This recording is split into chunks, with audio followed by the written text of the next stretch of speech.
എല്ലാവർക്കും സൗമ്യാസ് വ്ലോഗിലേക്ക് സ്വാഗതം. ഇന്ന് ഞാൻ നിങ്ങൾക്ക് വേണ്ടി ഇവിടെ കാണിക്കാൻ പോകുന്നത് ഒരു മഖ്നി ഗ്രേവി ബേസാണ്. സോ ഈ ഒരു ബേസ് ഗ്രേവി ഉണ്ടാക്കി കഴിഞ്ഞാൽ ഇതിൽ നമുക്ക് ചിക്കൻ, പനീർ, വെജിറ്റബിൾസ് അങ്ങനെ പല വെറൈറ്റീസ് ആയിട്ടുള്ള കറികൾ നമുക്ക് ഉണ്ടാക്കാം.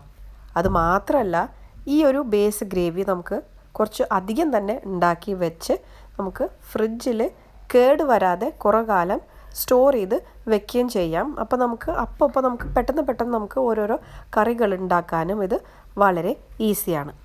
അപ്പോൾ നമുക്ക് ഡീറ്റെയിൽ റെസിപ്പിയിലേക്ക് കിടക്കാം. അപ്പോൾ ആദ്യം ഞാനൊരു കുക്കർ ഇവിടെ വെച്ചിട്ടുണ്ട്. കുക്കറിലേക്ക് 2 ടേബിൾ സ്പൂണ് മെൽറ്റഡ് ബട്ടർ ചേർത്തിട്ടുണ്ട്. ഇനി അടുത്തത് ഒരു നൈസ് ഇതുപോലൊരു മസ്ലിൻ തുണിയിൽ ഞാൻ ഹോൾ സ്പൈസസ് ആണ് ഇട്ടിരിക്കുന്നത്. അതായത് പട്ട, ഗ്രാമ്പൂ, ഏലക്കായ, പിന്നെ ബേ ലീഫ്. ഇതൊരു ഏകദേശം ഒരു അളവിൽ എടുത്തിട്ട് നമ്മൾ ഒരു തുണിയിൽ കെട്ടിയിട്ട് അതും അവിടെ അതിൽ ഇട്ടിട്ടുണ്ട്. ഇനി ഒരു 3 സവാള, ഇടത്തരം സൈസിലുള്ള സവാള 3 റഫായിട്ട് കട്ട് ചെയ്തിട്ട് അത് ചേർത്തിട്ടുണ്ട്. സവാള ഒന്ന് ചെറുതായിട്ടൊന്ന് വഴറ്റുക.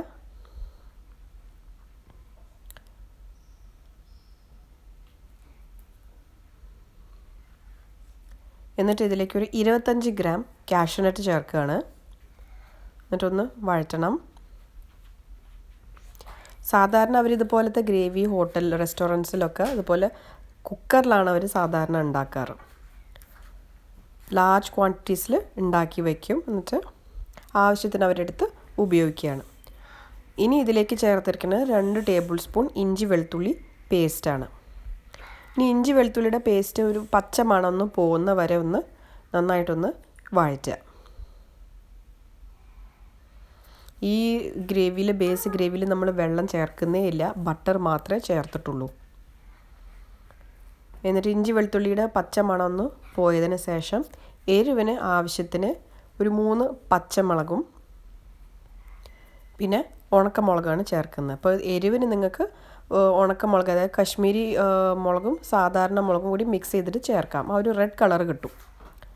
എന്നിട്ടൊരു 5 മീഡിയം സൈസ് തക്കാളി അരിഞ്ഞതും കൂടി അതിലേക്ക് ചേർക്കുകയാണ്. ഒന്ന് ചെറുതായിട്ടൊന്ന് ഇളക്കിയിട്ട് നമ്മൾ കുക്കർ മൂടി വെച്ചിട്ട് ഒരു 15 മിനിറ്റ് നേരം ഇതൊന്ന് കുക്ക് ചെയ്യണം. ഇത്ര വിസിലൊന്നും കണക്കൊന്നുമില്ല, 15 മിനിറ്റ് നേരമാണ് കുക്ക് ചെയ്യേണ്ടത്. അപ്പം ഇതിലെനിക്കൊരു 5-6 വിസിലൊക്കെ വന്നു 15 മിനിറ്റിനുള്ളിൽ. അപ്പോൾ വിസിലിൽ എണ്ണണ്ട, 15 മിനിറ്റ് ഒന്ന് കുക്ക് ചെയ്ത് എടുത്താൽ മതി ലോ ഫ്ലെയിമിൽ. ഇനിയിപ്പോൾ അത് കുക്കായി, നമുക്ക് കുക്കർ തുറന്ന് നോക്കാം. ഒന്ന് ചൂടാറി ഇപ്പോൾ ഇതാണ്. അപ്പോൾ തക്കാളിയിൽ ആ വെള്ളം ഇറങ്ങുന്നത് ആ വെള്ളത്തിലാണ് ഈ മിക്സ് ഇതൊന്ന് വേവുന്നത്. ഇനി നമുക്ക് ഇതിൽ നമ്മൾ കെട്ടി വെച്ചിരിക്കുന്ന ഹോൾ സ്പൈസസ് കെട്ടി വെച്ചിരിക്കുന്ന തുണി അത് പിഴിഞ്ഞിട്ട് എടുക്കാം. കാരണം അതിൽ ആ സ്പൈസസിലെ ആ എസൻസ് എല്ലാം ഈ ഗ്രേവിയിലേക്ക് ഇറങ്ങിയിട്ടുണ്ടാവും. ഇപ്പോൾ ഇനി ഇത് നമുക്ക് ഹോൾ സ്പൈസസ് ഇനി ഇതിലേക്ക് നമ്മൾ വേറെ ചേർക്കുന്നില്ല. ഇത് അരച്ച് ചേർക്കും വേണ്ട. അരച്ച് കഴിഞ്ഞാൽ ആ ഒരു കറുപ്പ് കളർ ആ ഗ്രേവിയുടെ ഇടയിൽ കാണും. അപ്പോൾ അതൊരു സുഖം ഉണ്ടാവില്ല. ഇനി നമുക്ക് ഈ ഗ്രേവി ഈ മിക്സ് ഒന്ന് അരിച്ചെടുക്കണം. അതിലെ വെള്ളം തനിയെ എടുക്കണം. എന്നിട്ട് ഈ തക്കാളിയും സവോളയും അതിൻ്റെ മിക്സ് നമുക്ക് മിക്സിയിലിട്ടിട്ട് ഒന്നും കൂടി ഒന്ന് അടിച്ചെടുത്ത് ഒന്നും കൂടി ഒന്ന് അരിച്ചെടുക്കണം. അപ്പോൾ നല്ലൊരു തിക്ക് ഗ്രേവി നമുക്ക് കിട്ടും. അപ്പോൾ അതിൻ്റെ വെള്ളം തനിയും തക്കാളി സവാളയൊക്കെ മിക്സിയിലൊന്ന് അടിച്ചെടുത്തിട്ട് അരിച്ചതിൻ്റെയാണ് ഇപ്പോൾ ഇത് കാണുന്നത്. അപ്പോൾ നല്ലൊരു തിക്ക് ഗ്രേവി, നല്ലൊരു സിൽക്കി ആയിട്ടുള്ള ഗ്രേവിയാണ്. നമുക്ക് സാധാരണ നമ്മൾ ഈ പനീർ ബട്ടർ മസാല, ബട്ടർ ചിക്കനൊക്കെ ഓർഡർ ചെയ്യുമ്പോൾ നല്ലൊരു സിൽക്കി ആയിട്ടുള്ള ഒരു റെഡ് കളർ ഗ്രേവിയിലല്ലേ നമ്മൾ ഈ പീസസൊക്കെ സാധാരണ ഉണ്ടാവാറ്. അപ്പോൾ ആ ഒരു പരുവാണിത്.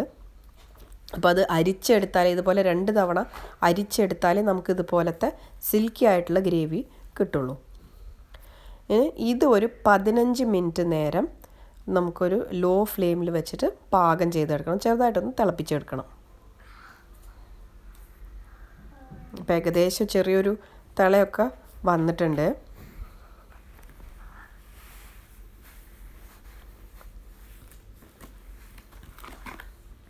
ഇത് ലോ ഫ്ലെയിമിലാണ് കുക്ക് ചെയ്യേണ്ടത്, ഹൈ ഫ്ലെയിമിൽ വെക്കരുത്. ഇനി ആവശ്യത്തിന് ഉപ്പ് ചേർക്കുക.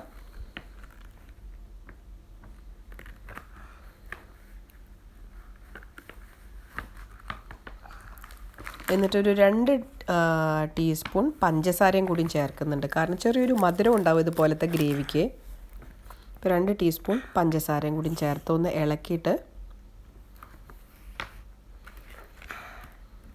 നന്നായിട്ടൊന്ന് ഇളക്കുക, ചെറിയ തീയിൽ വെച്ചിട്ട്.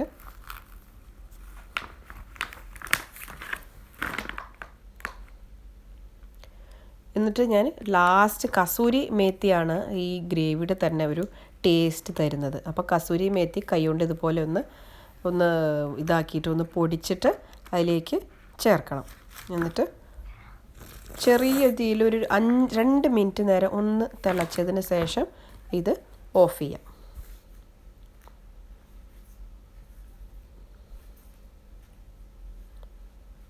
ഇപ്പോൾ ഏകദേശം നമ്മുടെ ഈ മഖ്നി ഗ്രേവിയുടെ ബേസ് റെഡി ആയിട്ടുണ്ട്. ഇത് നമുക്ക് ആവശ്യത്തിനെടുത്ത് നമുക്ക് പാചകത്തിൽ നമുക്ക് ഉപയോഗിക്കാം. ഇത് വേണമെങ്കിൽ ഫ്രിഡ്ജിൽ നമുക്ക് ഒരു ഡബ്ബയിലിട്ടിട്ട് സ്റ്റോർ ചെയ്തും വെക്കാം, ഫ്രീസറിൽ വെച്ചിട്ട്. അപ്പോൾ എല്ലാവരും ഇത് ട്രൈ ചെയ്ത് നോക്കണം, നിങ്ങളുടെ അഭിപ്രായങ്ങൾ അറിയിക്കുകയും വേണം.